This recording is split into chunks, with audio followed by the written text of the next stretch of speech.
Salut tout le monde, c'est Aloïmé, l'épisode 5 de Shaman King est sorti, donc c'est parti pour une review. Attention au spoil, surtout là, allez voir l'épisode avant, parce que moi franchement j'étais pas prête. Et ce serait vraiment dommage de vous faire spoil. Et si tu veux voir mes autres reviews, et bah ça se passe juste là.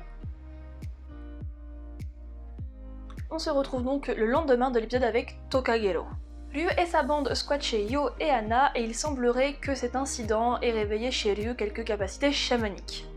Ensuite on voit dans un rapide flashback que Ryu a aidé à la reconstruction du Harusame et au passage il a aidé aux retrouvailles entre Amidamaru et Mosuke. Je m'attarde pas trop sur ce passage, j'en reparlerai plus tard dans la partie review parce que j'ai pas mal de choses à dire. Alors que nos héros vaguent tranquillement à leurs occupations, apparaît dans le ciel une énorme comète.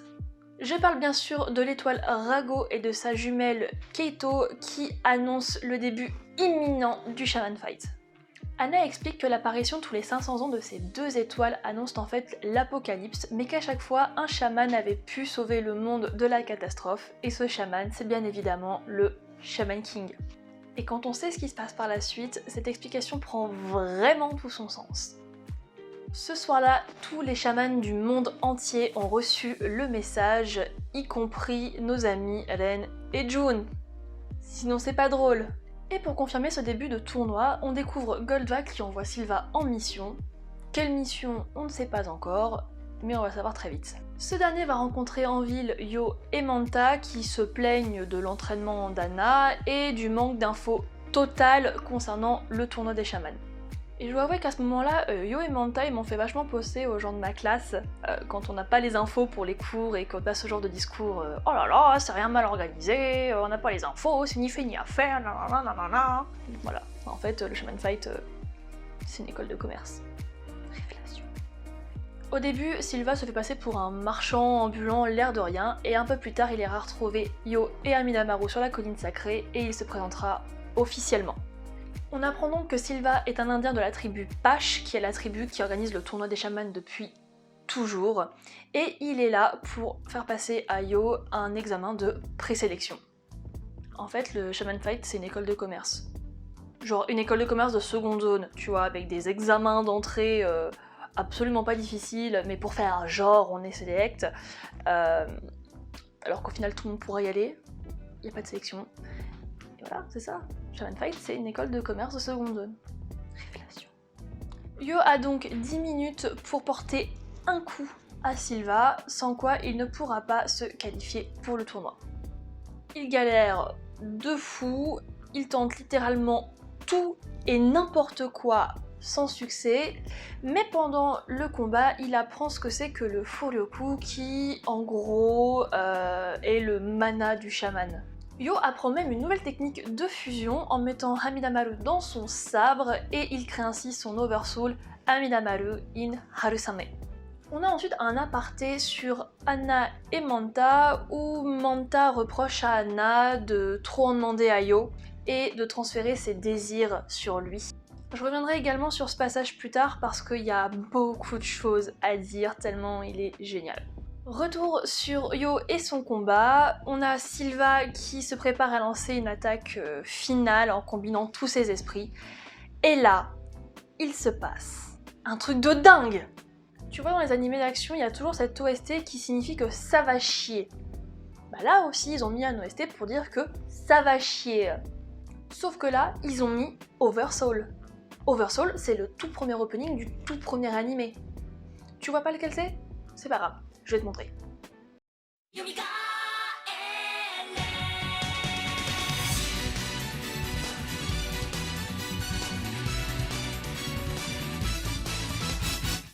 Est-ce que j'ai pleuré?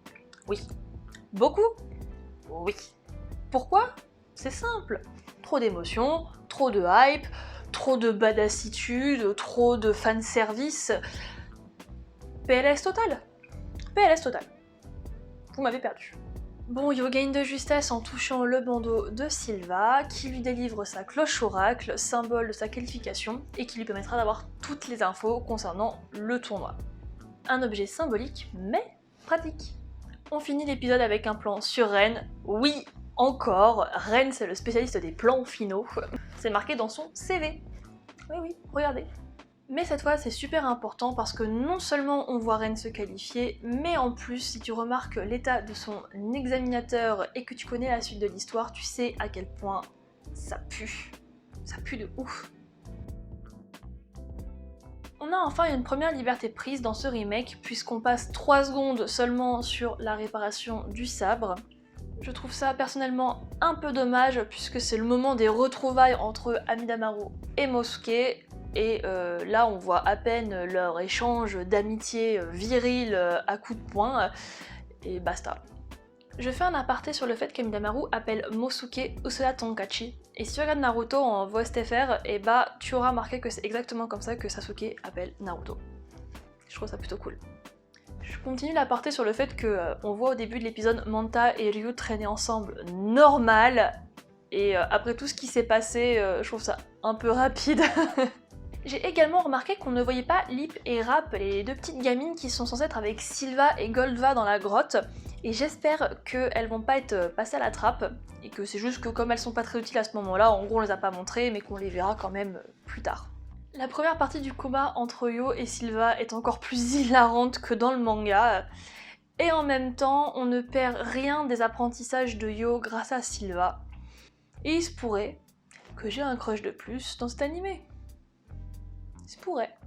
En tout cas, c'est encore une rencontre super importante et à plusieurs niveaux. Que ce soit parce que Yo accède enfin au Shaman Fight ou tout bêtement parce que ce sont les premiers liens qu'il bâtissait avec Sylva et on sait que les deux vont avoir une relation extrêmement forte et ce jusqu'à la fin du manga. J'ai adoré le passage entre Anna et Manta qui montre que la confiance d'Anna en Yo est inébranlable. Elle le connaît par cœur, elle le comprend parfaitement, elle lit en lui comme dans un livre ouvert. Elle utilise d'ailleurs en parlant de Yo le terme aishiteru qui signifie je t'aime mais au niveau le plus fort. C'est vraiment le je t'aime là quoi, tu vois, hein, pas un petit je t'aime, ouais je t'aime bien, tu vois, non, on est vraiment... Pour cet épisode aussi j'ai trouvé que le rythme était franchement top. Ni trop rapide, ni trop lent, franchement continuez comme ça les gars, on est bon. Jusqu'ici on a couvert l'équivalent des 13 premiers épisodes de l'ancien animé, sachant que dans l'animé, ils avaient rajouté pas mal de choses non canon, et que là du coup on n'a pas vu, à savoir déjà la rencontre avec Oro, qui normalement a lieu avant leur combat, et ensuite la rencontre avec la cousine de Ren et Jun, plus d'autres petits trucs, que là forcément on ne verra pas parce que ce n'est pas dans le manga. Le prochain épisode s'appelle littéralement Yo vs Horohoro. Yo versus Oro. Donc, on va voir Oro au prochain épisode. On va voir Oro, on va voir Oro. Et étant donné qu'il fait partie de mon top 5 des personnages préférés de Shaman King, je sais pas si je suis ultra impatiente ou ultra stressée de le voir. J'ai peur qu'il le foire et en même temps j'ai trop hâte de le voir. Enfin bref, nos logiques. Et bah qu'est-ce que ce sera quand on verra O? Et voilà, c'est la fin de cette review. Dis-moi dans les commentaires ce que tu as pensé de l'épisode, n'oublie pas de t'abonner, et moi je vous dis à très bientôt pour une prochaine review. Tchuss!